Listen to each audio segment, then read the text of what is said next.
guys, welcome back to Sunny Life channel. Thank you so much guys for tuning in. I'm here to update you of what is going to happen on Imbewu the city from the 22th to the 26th of June 2020. If you want the full episode guys, I will leave the link on the comment section. On Monday, Thokozile is frustrated with the Sangoma because the Muti doesn't seem to be working.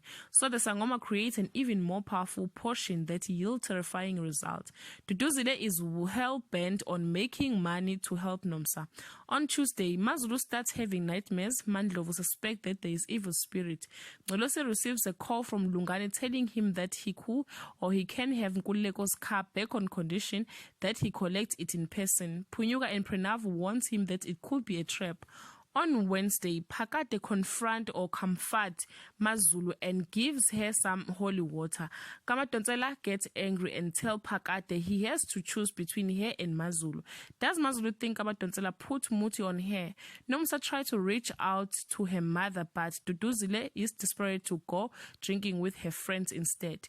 On Thursday, Mazulu goes against Ngolosi's wishes and goes to Makumalo.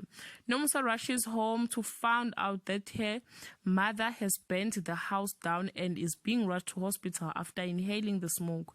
Nirupa puts the rest Shreya suspicions that there is something Pranav is keeping from them. The Amapumulo are not done with Ngolosi and Pranav. They want to teach him a lesson they will never forget. On Friday, Ngolosi is kidnapped by two thugs. Pranav is kidnapped by the same thug that took Ngolosi. Makumalo reveals what is happening to Mazulu and that piece of Mazulu's underwear has been taken to make Muti.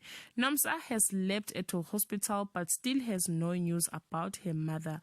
Guys, this is all I have for today. You can leave your comment below and share your thoughts. Till we meet again. Bye.